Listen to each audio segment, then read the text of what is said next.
오늘은 성경 말씀 열왕기 하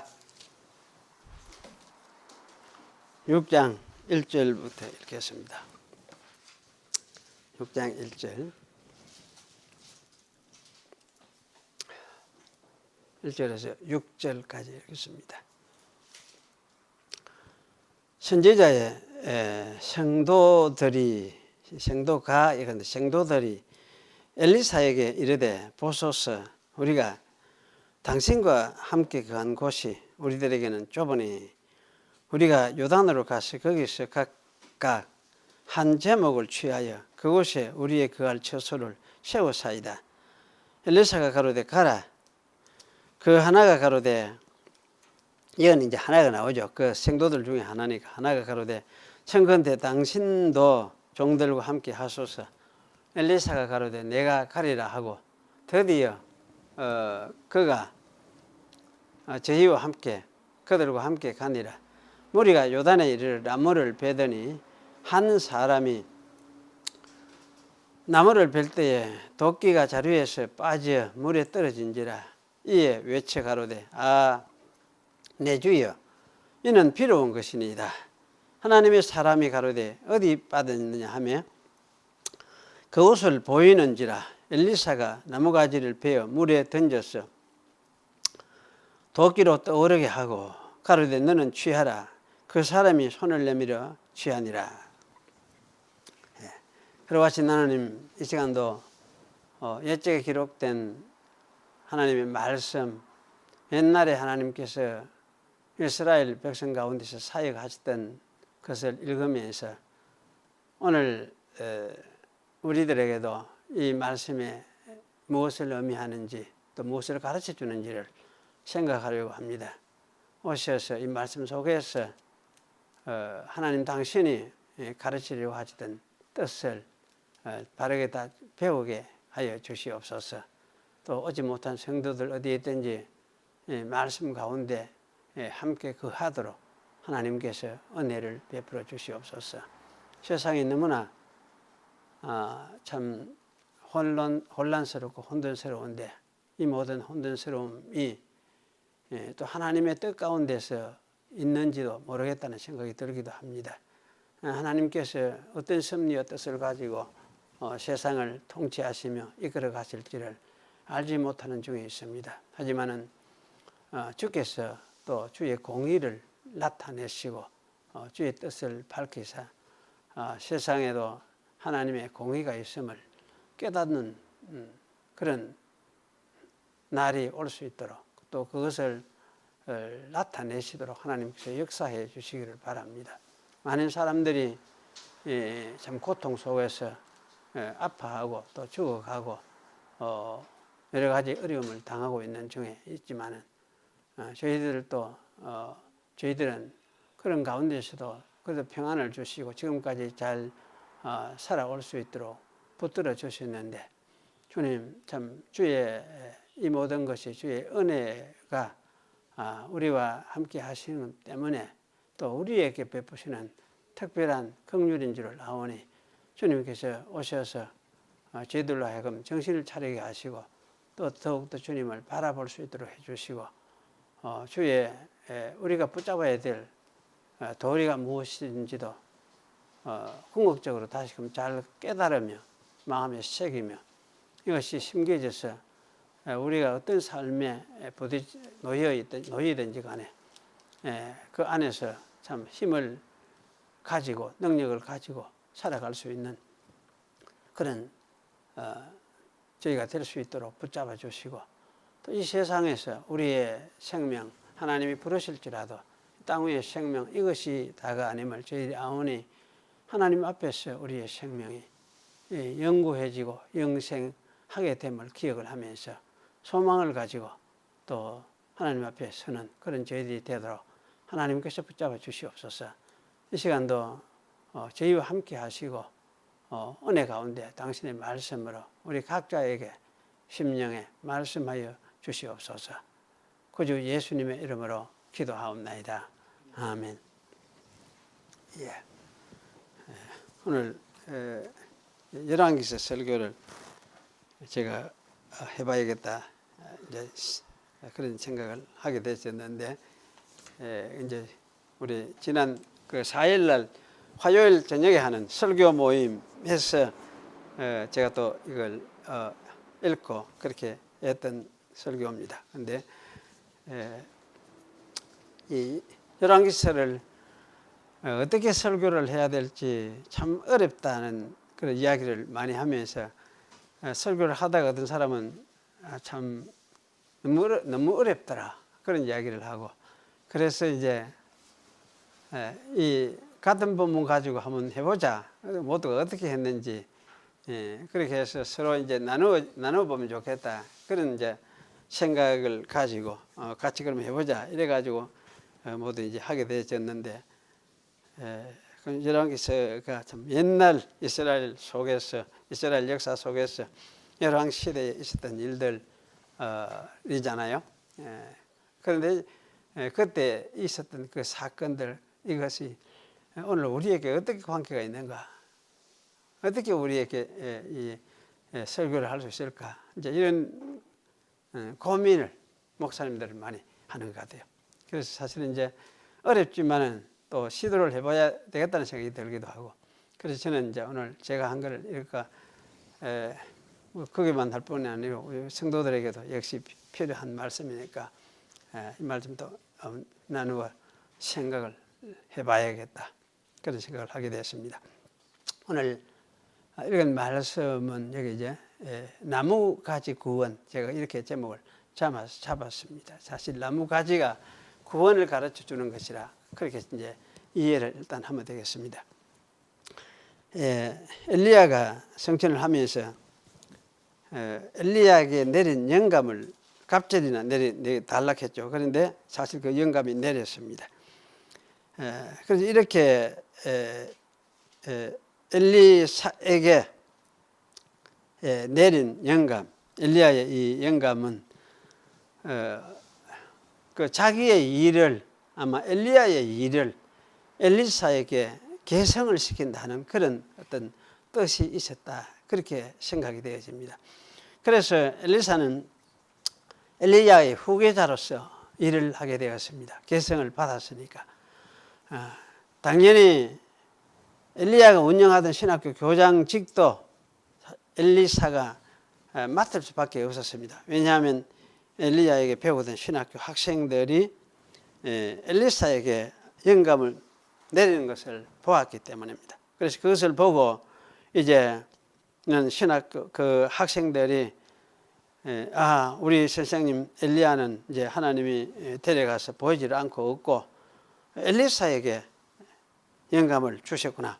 그러면 엘리사가 우리 학교의 교장이 돼야 된다. 이렇게 생각을 한 거죠. 그래서 이제 이 엘리사를 모시고 그 앞에 절을 하고 그렇게 하면서 엎드려서 교장으로 받아들인 그런 일을 했었습니다. 그래서 사실 이제 교장으로서, 신학교 교장으로서 아마 엘리사가 일을 하게 되었던 것입니다. 이런 과정을 거치면서 엘리사는 하나님이 임재하여 계시는 하나님의 사람으로 일하게 되었습니다.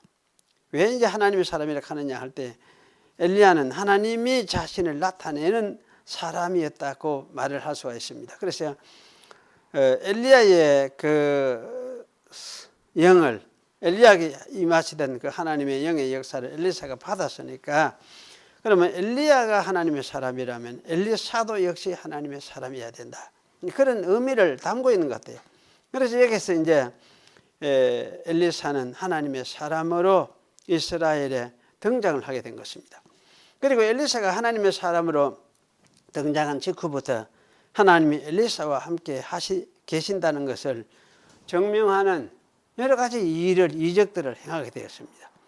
그 여리고 성에 물 근원에 소금을 던져서 고친 사건을 시작으로 해서 자기를 놀리는 그 아이들, 이걸 저주를 했죠. 사실은 엘리사를 저주했다는 말은 참 그 시대가, 그 당시 이스라엘이 얼마나 완악했는가를, 타락했는가를 보여주는 거예요. 요새 지면은 신학교 교장, 목사님을 보고 이제 교회 다니는 아들이 막 와가지고 막 욕을 하는 대머리에 하면서 놀리는 이런 어떤 상황인 거죠. 그래서 사실은 이렇게 그 놀릴 때 저주를 하니까 수풀에서 앙콤 2마리가 나와서 42명의 아이들을 삼킨 일이 있었습니다. 이렇게 시작을 해가지고 이제 일을 하기 시작해서 엘리사도 역시 하나님이 나타나시는 일을 행하게 되었습니다. 그래서 여기 물에 빠진 이 도끼를 되찾는 이적을 행한 것은 아마 이 열왕기 하에 이제 성경 기록상에 보면은 그가 행한 그 9번째 기적이라고 말할 수가 있을 것 같습니다. 그야말로 9번째 하니까 굉장한 일이죠. 물론 뒤에도 계속해서 더 많이 하게 되어지는데, 그리고 엘리사는 그야말로 이거는 이제 하나님이 함께 계셔서 자신을 나타내는 그런 하나님의 사람이구나, 이것을 이제 보여주었습니다. 이런 맥락 속에서 오늘 우리가 이제 도끼를 물에 빠뜨렸다가 되찾는 이 말씀도 함께 이해를 하고 할 필요가 있다, 그런 생각이 듭니다. 그래서 1절에서 여기에는 선지자의 생도들이 엘리사에게 하는 말이 나옵니다. 선지자의 생도들이라는 이 말은 사실 문자적으로는 선지자의 아들들이, 사실 생도들이, 이렇게 우리 번역 한글에 생도들이, 이것도 복수로 사실 번역을 해야 되거든요. 이런 부분은 틀림없는 복수 부분인데, 그러니까 선지자의 생도들이 이래 했는데, 이 생도들이란 말이 사실 아들이란 말과 같은 단어를 사용하고 있습니다. 그 생도와 아들은 사실 같은 하나의 똑같은 단어인데, 이거를 번역은 여기서는 이래 하고 어떤 데는 아들이라고 하고 이렇게 한 것이죠. 그래서 사실 왜 이렇게 했을까, 이런 생각을 해보면은 아마도 이거는 아버지와 아들과의 관계를 나타내는 것과 관계에 있다는 생각이 돼요. 그래서 아버지와 아들의 관계 속에서 아버지를 가장 잘 표현하고 아는 사람, 그 사람이 사실 아들이다. 특히 이제 맞이고 장자다. 같이 늘 있으면서 아버지를 이렇게 배우고 아버지의 마음을 잃게 되고 하는 그런 아들이 사실 장자라 할 수 있죠. 이제 그런 의미에서 장자인데, 여기 아마 생도는 똑같이 선생을 가장 잘 알고 배우고 알았어. 선생이 어떤 생각을 가지고 있고 어떤 것을 하나님의 말씀이다 뜻이라 이렇게 말을 하면서 가르치고 하는지를 가장 잘 이해하고 있는 사람, 그런 뜻으로서 여기 아마 이 생도를 내나 아들이다는 말로서 같이 사용을 하고 있다, 그런 생각이 들어집니다. 그래서 이 이제 오늘 선지자의 이 생도들이 이제 엘리사에게 이렇게 말씀을 하죠. 보소서, 우리가 당신과 함께 거한 것이 우리에게는 좁다, 그런 말씀을 하고 있습니다. 그래서 여기 이제 함께 그러면 좁으니까 새로 이제 그 집을 더 지어야 되겠다, 넓혀야 돼, 가야 되겠다, 이런 의미를 이야기를 하는데, 아마 이렇게 말하게 되는 것이, 그러니까 엘리사가 참 역사를 많이 하고, 엘리야도 대단한 그 하나님의 사람이었는데 엘리사가 이런 일을 행하면서 더 많이 일을 하고 역사를 하니까 어쩌면 사람들이 또 신학생으로서 지원해 가지고 온 것이 아니냐, 그런 생각이 들어집니다. 그래서 이제 더 많이 몰려오게 되니까 더 이제 장수가 비좁게 된 거죠. 그래서 이렇게 해서 어쩌면은 이 장수가 비좁게 되어져서 우리가 장수를 넓혀가야 되겠습니다, 그렇게 이제 이야기를 한 것 같아요. 그래서 여기 이제 이 신학생들은 엘리사에게 요단을 건너가서 우리가 나무를 벌채합시다. 그게 목재들이 많으니까 그 목재들을 벌채해가지고 깎아서 더 넓은 곳에 우리 기숙사를 세우고 그렇게 합시다. 신학교를 합시다. 이렇게 이제 그걸 한 거죠. 그래서 엘리사는 그 제안을 여기 받아들였습니다. 그리고 이제 그럼 나무를 깎으러 가는데 이 학생들만 갈 게 아니고 선생님 당신도 같이 가십시다, 이렇게 이야기를 했어요. 왜 같이 가자 했는지는 모르지만은 하여튼 이제 엘리사가 같이 있어야 좀 마음이 안심이 됐는지 모르겠습니다. 그래서 그 요청에 따라서 엘리사도 그들과 함께 나무를 베러 갔습니다. 그런데 여기 사실 이제 3절에는 이게 문제가 생겨나죠. 그 신학생들이 나무를 베다가 한 학생이 도끼가 그 자루에서 빠져가지고 물에서 떨어지는 사건이 발생하였습니다.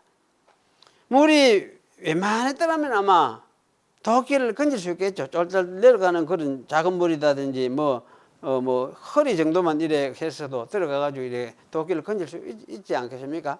그런데 사실 여기는 이제 그렇게 할 수 없었던 것이 분명해요. 그래서 여기 이제 이런 이 신학생은 엄청스레 당황했죠. 당황해서 선생님 큰일 났습니다. 내가 이 도끼가 물에 빠져버렸습니다. 그런데 왜 이렇게 이제 당황했느냐 할 때에 이것은 빌려온 것입니다. 이렇게 이야기합니다. 그러니까 건질 수 없는 상황이 되니까 빌려온 것이다. 빌려온 것이란 지거 아니란 말씀이죠. 그래서 당시에 이 쇠도끼는 엄청스럽게 비싼 아마 물건이었다. 그렇게 이야기를 합니다. 요새 지금 도끼 한 자루에 하면 100만 원 했는지도 모르겠습니다. 그 가난한 신학생은 만약에 이것을 돌려주지 못하면은 어쩌면 큰 낭패를 당할 위기에 부딪힌 것이죠.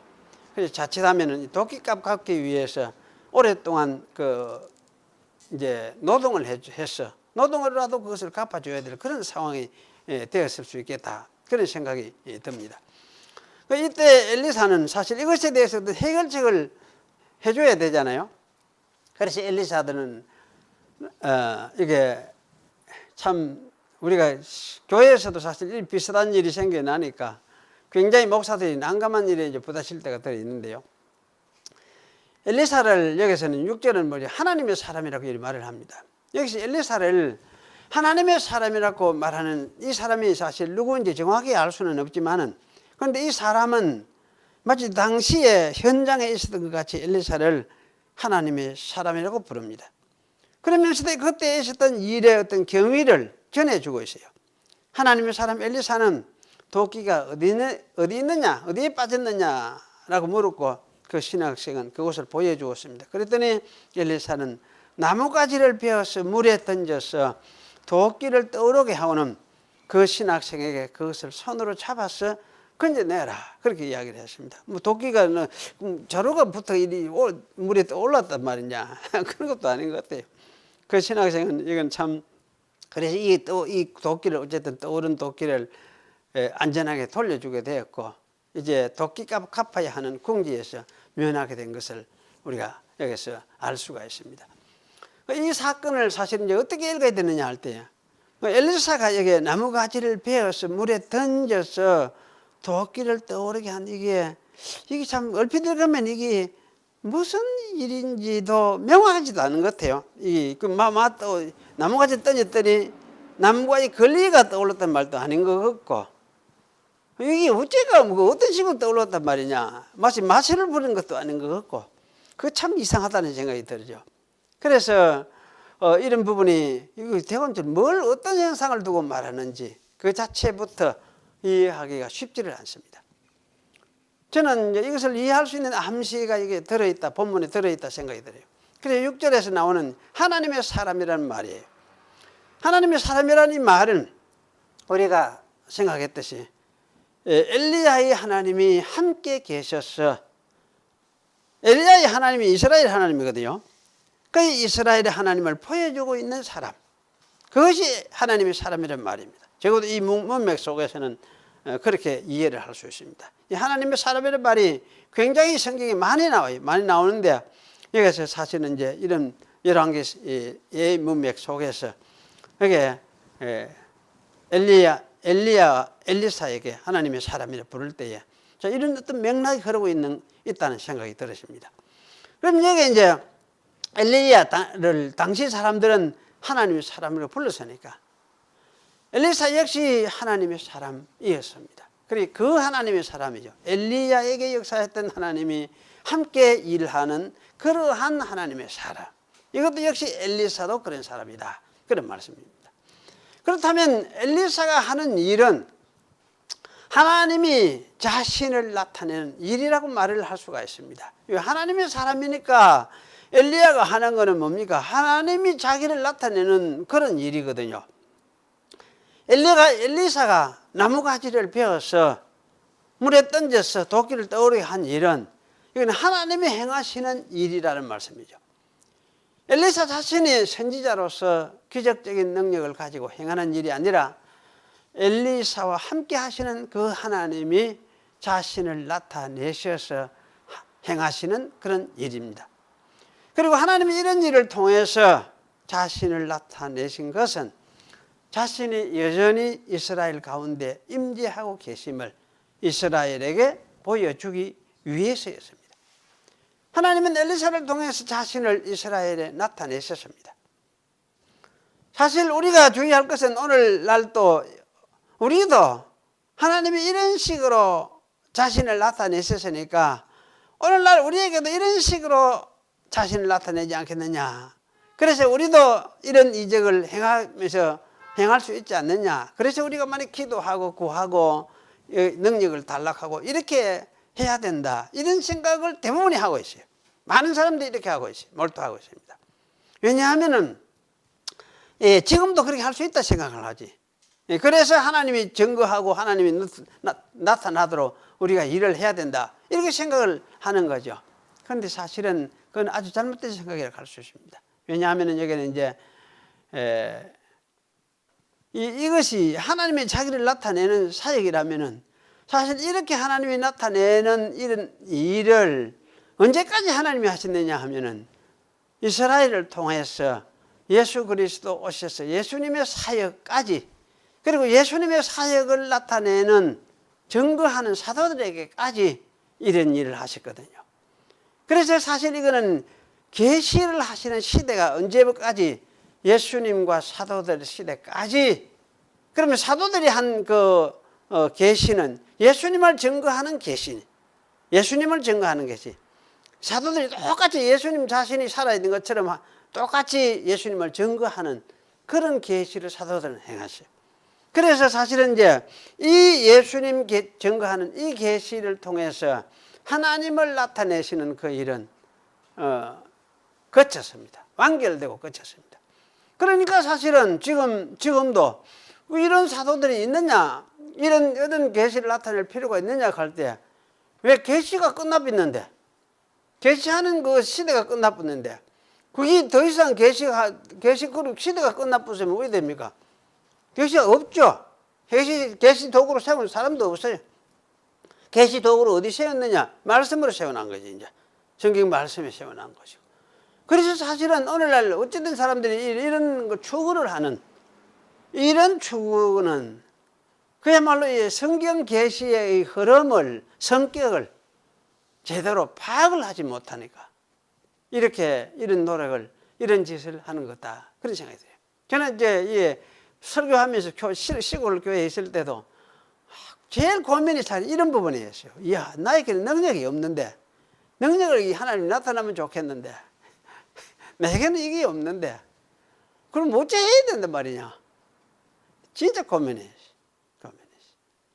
그래서 성경을 가만히 살펴보니까 그런 게 아니에요. 그렇게 고민할 것이 아니에요.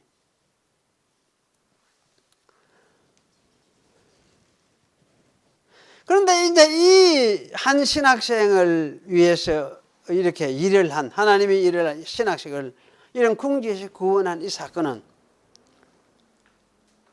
그 학생만을 위해서 한 것이 아니고 이거는 이스라엘 백성 전체를 향해서 하신 일이라는 말씀이죠. 왜냐하면 그런 일을 통해서 하나님이 이스라엘에 지금도 임하여 계신다는 것을 보여주고자 하셨으니까. 그래서 사실은 이스라엘을 위한 궁극적인 계시였습니다. 구원이란 것이 무엇이냐 할 때 이거 하나의 구원의 사건이죠. 그래서 구원이란 우리가 다른 말로 하면은 위험한 궁지에서 혹은 죽을 상황에서 건져주는 것이 구원이죠. 그래서 이것을 사실 가장 크게 그러면 이야기한다 하면은 생명을 주는 것. 왜? 죄에서 빠져서 죽을 수밖에 없는 운명에 처한 인간들에게 사는 길을 제공하는 것, 이게 사실 구원이라고 할 수 있어요. 그래서 이 사건은 사실은 하나님의 백성인 이스라엘의 생명은 하나님에게 달려있다는 것을 보여주는 것이라고 할 수 있고, 그래서 하나님이 이스라엘의 구원을 주시는 구원의 주인공이다 하는 것을 보여주는 것이다 할 수가 있습니다. 당시에 이 북이스라엘에서는 어떤 아합 왕이 죽은 지 얼마 되지를 않았어요. 아합 왕이 죽고 아합 오래 다스렸거든요. 못된 왕이었는데 이게 또 이상하게 오래 다스렸어요. 오래 다스렸는데 그 후에 이제 아합 왕이 죽고 난 후에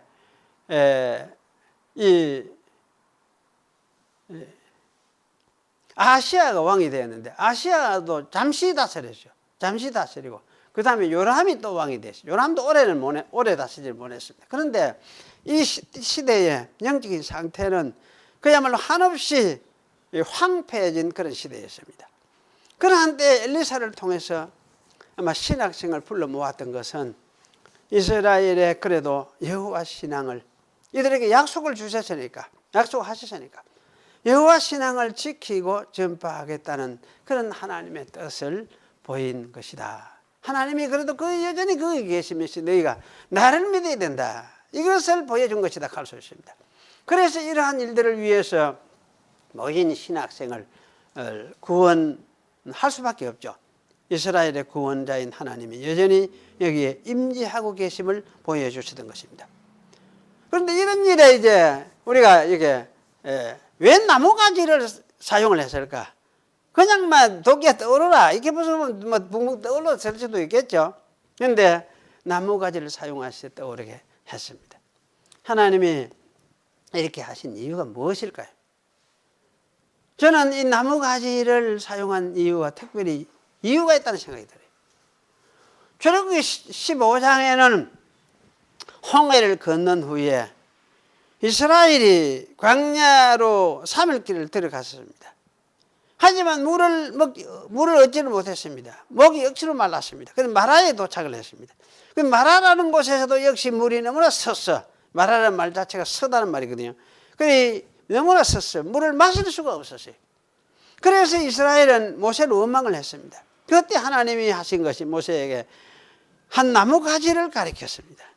모세는 그 나무를 물에 던졌습니다. 그랬더니 물이 달아져서 백성들이 마실 수 있게 되었습니다. 이 사건은 뭐냐면 하나님 자신이 이스라엘의 생명수를 주시는 분이라는 것을 계시하시는 사건이었어요. 그게 뭐냐면 생명수 물을 주시는데 하나님 자신이 나무가 어디냐? 나무가 이 나무 하나님 자신이 나무를 통해서 나타나신다. 나무를 통해 사용해서 자신을 나타내신다는 것이나 마찬가지거든요. 그래서 이 나무를 사용을 하셨어요. 그래서 사실은 여기 이제 이 생명수 하니까 생명물이지만은 사실은 이 생명수 하면 또 생명의 나무도 생각해 볼 수도 있는 거죠.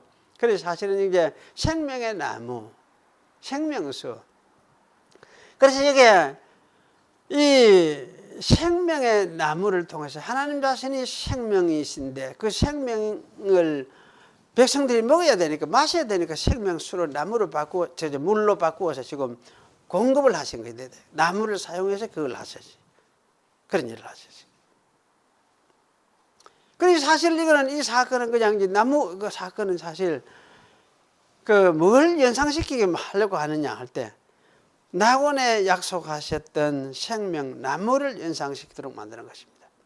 저는 이 낙원에 두셨던 생명 나무도 바로 하나님 자신이 인간의 생명 곧 구원자라는 사실을 계시해 주는 사건이었다. 그런 생각이 듭니다. 그리고 아담이 범죄한 후에는 하나님의 생명을 여자의 후손에게 두셨음을 보여주셨습니다. 그래서 그때부터 여자 하와는 모든 산자의 어미가 된다. 모든 생명을 가지고 있는 자, 죽은 자가 아니고 산자의 생명을 가지고 있는 자, 그 생명을 가지고 있는 자의 어미, 시작이죠. 이게 하와지. 하와 너로부터 새로운 생명이 다시 시작하겠다. 그 말씀을 하신 거죠. 이런 이제 맥락에서 비추어서 우리가 생각을 할 때 나무를 던져서 도끼를 떠오르게 하여서 엘리사 시대의 한 신학생을 궁지에서 건진 사건도 우리가 마찬가지 의미를 가지고 있다 생각이 됩니다. 하나님은 엘리사 시대에도 선민의 구원자로서 엘리사를 통하여 일을 하고 계셨습니다. 사실 이 일에 있어서는 오늘날도 변하지 않죠. 선민의 구원자로서 자기를 제시하고 있는 것은 마찬가지입니다. 그래서 이런 사실을 저는 진리라 생각을 합니다. 옛 시대에 하나님이 나무를 통해서 자신을 나타내셨듯이 마지막 시대에 사는 우리에게도 자신이 생명나무임을 나타내셨습니다. 자기 아들을 보내셔서 하나님 자신이 우리의 생명나무임을 보여주셨습니다. 이와 같이 구약시대 나무는 하나님 자신이 택하신 자들의 생명이고 구원자라는 사실을 보여주는 상징들 중에 하나였습니다. 엘리사 선지자를 통하여 그 시대에 자신이 이스라엘의 생명나무의 사실을 계시해 주신 사건은 아마 이거는 다음 세대들도 이어질 수밖에 없죠. 비슷한 일이 일어날 수밖에 없다는 걸 우리가 알 수가 있습니다. 왜냐하면 이전 시대도 그랬으니까. 그럼 엘리사를 통해서 이런 일을 하셨던 시기가 주전 845년쯤이었습니다. 이때의 나무계시를 통해서 하나님 자신이 이스라엘의 생명이라는 것을 보여주셨는데 다음 시대에도 비슷한 이런 일이 있었을까? 한번 찾아볼 필요가 있는 거죠. 사실 엘리사보다도 100년쯤 후에 나타난 사람이 누구냐? 이게 이제 이사야예요. 이게 이사야는 이제 740년경에 부름을 받은 사람입니다.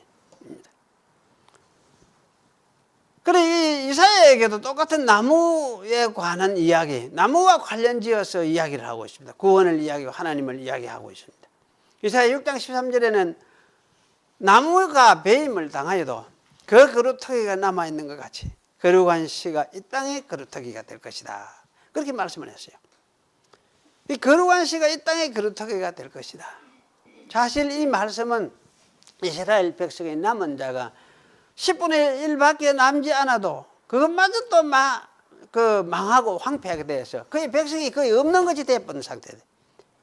그런데도 이제 이스라엘을 새로 회복시킬 것이다. 누가? 거룩한 씨가 이스라엘을 다시 회복시킬 거다. 그 말씀을 하시는 거예요. 그 말씀을 하시면서 거룩한 씨가 그루터기가 된다. 그 그루터기라는 거는 그루터기라는 말 여러분 알죠? 뭐가 그루터기입니까? 경상도 말로 압니까? 뭔지? 그루터기, 경상도. 껄뜨기란 합니까? 껄뜨기. 저는 그래서 하여튼 초원에 우리 껄뜨기 뼈로 가자. 껄뜨기 뼈로 산에 옛날에 그래. 왜냐하면 이게 이제 나무 뭐 다 이게 뭡니까?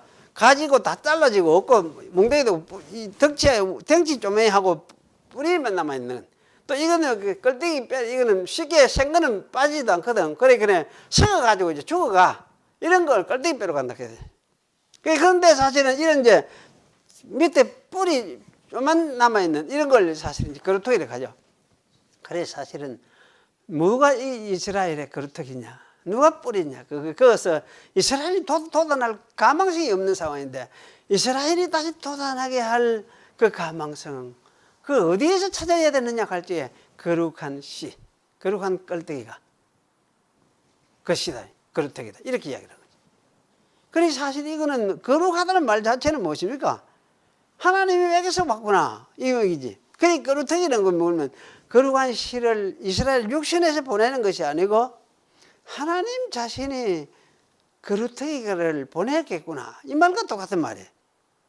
그래서 이사야는 여기 이제 6장에서는 이 거룩한 그루터기를 말하면서 11장에 가면 이 그루터기가 어디서 나느냐 할 때를 보여주는 게 이사야 11장에는 이사야의 줄기에서 한 삭이 나고 뿌리에서 한 가지가 결실할 것이다. 이렇게 하면서 그게 또 이제 삭 이런 이야기를 하고 또 뿌리하고 줄기하고 여기 뿌리나 그루터기나 비슷하거지. 뿌리는 비슷한 거예요.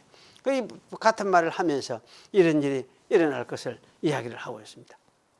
그래서 이건 한마디로 뭐냐 다윗의 혈통에서 언제인가 하나님이 보내시겠다고 한 메시아 왕이 날 것을 말하는 말씀이구나. 그렇게 읽을 수밖에 없죠. 그런데 이 왕은 그러면 어떤 왕이냐 할 때 설명을 하죠. 여호와의 신이 충만한 사람이다. 그래서 공의와 정직으로 나라를 다스리고 평화의 나라를 만드실 것이다. 온 세상에 그를 알게 될 것이다. 이런 말씀을 합니다. 이 왕은 그리 단순한 왕이 아니란 말이죠. 여호와의 신이 충만하니까. 그러면 이거는 여호와의 신이 충만한 왕 같으면 이 왕은 신적인 왕이 신이죠. 신적인 왕이죠. 사람도 우리 집은 사람이 가령 하나님의 신이 충만해지겠다. 이거 하면 왜 되겠습니까? 그 사람은 하나님이지. 그래서 하나님이 그 모든 역사가 그 사람 다 역사를 하니까. 그러니까 이게 이제 이 다윗의 자손으로부터 그야말로 신적인 왕이 오는구나. 이 신적인 왕이 거룩한 시구나. 그렇게 말을 할 수밖에 없죠. 그래서 사실 이 이제 거룩한 시, 이 껄때기, 이거 누구냐 할지 예수 그리스도다. 이렇게 말을 할 수밖에 없도록 그렇게 하고 있습니다. 이게 사실은 이사야의 예언이에요. 그리고 이 예언이 바빌론 포로에 가서 돌아오게 되어지는 그것만으로 사실 그게 성취가 되었다. 이렇게 생각을 하는 사람들이 많은데요. 요즘 신학에서는. 그러나 사실 이거는 마지막에 결국 어디냐. 예수 그리스도 사역에서 와서 성취가 되도록 이루어져서 그래야 그게 이제 옳게 성취가 되는 거예요. 그래서 이런 말씀을 했는데 이사야에게 했던 이 말씀이 그 후에 500년대 이사야는 700년대고 500년대 후반이라고 할 수 있죠. 그 이스라엘이 망할 때 586년 예레미야니까 그때 활동했던 그 선지자 예레미야에게도 똑같이 같은 이야기를 하고 있어요. 그때는 예레미야는 다윗의 자손으로부터 날 어려운 삭이라 이야기해요. 어려운 삭. 그래서 이 다윗의 자손 말할 것도 없이 예수 그리스도를 가르치는 것이 틀림이 없습니다. 그래서 이 구약의 나무 그림이 암시하는 대로 예수 그리스도는 하나님의 생명을 사람에게 주는 나무로서 세상에 오셨습니다. 그런데 그는 십자가라는 나무에 달림으로써 하나님의 생명을 자기 백성, 자기를 믿는 사람들에게 주셨습니다. 이렇게 볼 때에 구약의 여러 나무 이 그림들은 하나님이 자기 백성에게 생명을 주신 분인 것을 계시해 주는 그런 그림들이었습니다. 그리고 그것들은 결국 하나님의 아들 그리스도가 오셔서 하나님의 생명을 주실 것을 예언하는 그런 그림들이었습니다.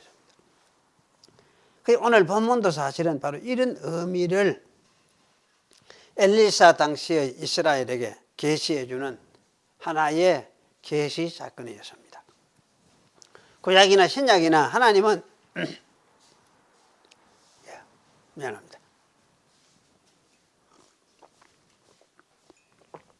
인간에게 무슨 사건이 터지면은 그 사건 터진 것 가지고 그걸 기회로 삼아 가지고 가르치고 그래 하잖아요. 신약에도 그랬죠. 예수님도 안 그랬습니까? 사건 터지면 그 사건 가지고 제자들을 가르쳤거든. 그 당장 이 사건의 전후를 설명을 하려고 하지 않고 당장 거기서 하늘나라 복음에 대해 설명을 하지. 예수님. 그 구약도 마찬가지. 구약도 사건 터지니까 그 사건 가지고 이거 가지고 이제 하나님을 가르친 거지. 하나님이 생명이다. 하나님의 구원자다. 하나님 너에게 궁극적으로 너희들이 생명이다. 이걸 가르친 것이 구약의 사건들인데 도끼 건진 것, 이것도 나무 가지를 가지고 도끼 건진 것도 바로 이것을 계시하는 하나의 사건들이었다. 그런 뜻입니다. 그러면 신약에서 이제 드러난 이 최종 계시 실체, 이건 말할 것도 없죠. 하나님의 아들 메시아가 오셔서 죄에서 자기 백성을 건져주는 사건. 구약에는 여러 가지 사건들을 통해서 자기를 보여주려고 이렇게 했지만은 신약에서는 이제 뭡니까? 예수님 아들을 보내가지고 죄에서 근본적으로 인간의 비극이 어디서 왔느냐가 죄에서 왔고 그럼 죄에 빠진 인간에게서 인간을 그 죄에 빠진 상태에서 사람을 거기서 건져 주려고 하는 이것이 하나님의 구원의 실체적인 모습이었어요. 그래서 하나님의 아들 예수 그리스도는 오셔서 죄에서 건져주는 일을 하셨습니다. 이미 십자가 부활은 바로 이 일을 이루신 사건이라고 할 수 있죠. 죄에서 우리를 건지시는 대속의 일이 여기서 벌어지는 거. 그럼 그 일을 하셔서 이걸 이제 뭡니까? 전 우주적으로 인간 개인에게만 아니고 전 우주적으로 이걸 이루어 완성시켜 가는 일을 하세요. 그렇게 구원이라는 것은 개인 한 사람 구원받는 그거에 끝나는 게 아니에요. 인간들이 구원받는 그거까지는 아니에요.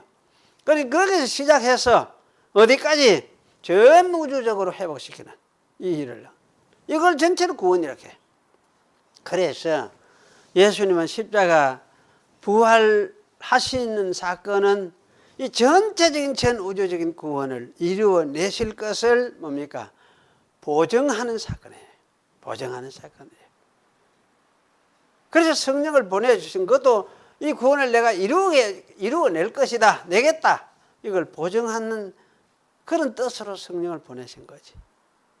왜냐하면 성령을 통해서 일을 하실 거니까 성령을 통해서 내가 이걸 이루어내겠다, 이걸 보증하는, 가르치는 그런 뜻으로 성령을 주셨으니까.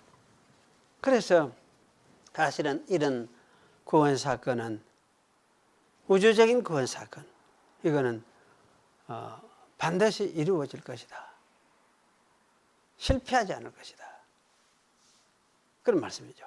틀림없는 사건입니다. 그래서 우리는 사실은 이제 우리의 믿음의 핵심이 무엇이냐 할 때 이것을 바라보고 믿고 살아가는 거죠. 이것을 바라보고 믿고 살아가는 거.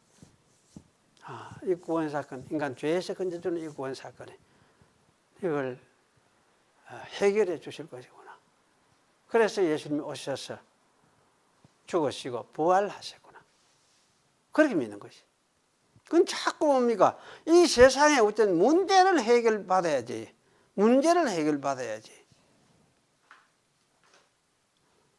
그런 그 초점을 걷다가 뭐, 복음이 어째 됩니까? 이 인간이 왜 됩니까? 땅에 매여서 사는 인간이 그 문제를 해결을 하려고 눈이 뭡니까? 교회 와도 하나님 눈치 본다고 야다이라. 목사도 눈치 본다고 야다이라. 왜? 하나님 눈치 잘못 빼가지고 밑비면 이 세상에서 잘못 먹고 잘못 사니까 불행해지는 거니까. 잘 비야 뭔가 해결책을 주실 거니까. 그러니까 뭔가 해결책을 주실 것이다. 이렇게 할 게 아니고, 나 이제 그럼 춘당 저 가니까, 저 갈 게니까. 저 약속 주셨으니까. 이 세상에서는 하나님이 그러면 하여튼 뭐, 먹고 살고, 그저, 그 나라와 의를 구하면 어식주 먹고 사는 거 하나님께서 주시겠다. 뭐 주시는구나. 그래, 믿고 그냥 사는 거죠. 그래서 사는 거지. 그래서 여기에 이제 우리의 소망이 있는 것이, 신앙이 여기 있는 것이 아니에요. 우리의 신앙은 저기에 있는 것. 저 완성을 바라고 저걸 가지고 기뻐하는, 이게 우리 신앙이지. 그렇게 돼 가야 돼요. 그래야면 이게 이제 이렇게 안 하면, 이런 신앙을 안 가지면, 저 현재하고 별 상관없는 신앙이 우리한테 현재 무슨 필요가 있노? 이 삶은. 그렇게 할 수 있죠.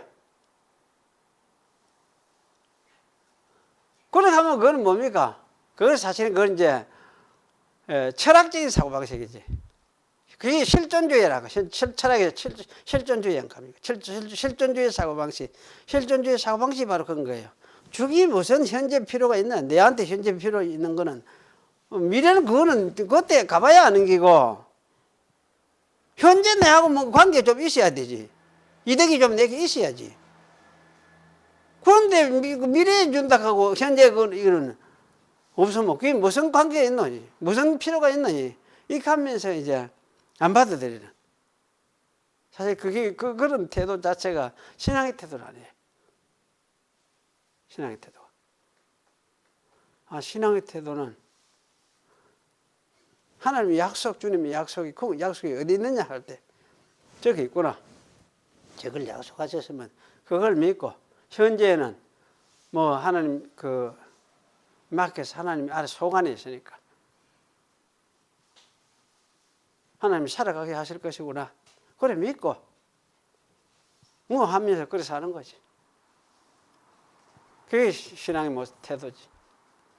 우리나라는 이게 뭡니까? 하여튼 신앙 색깔이 참 이상해. 이쪽 편하고부터 애매하게 있고, 또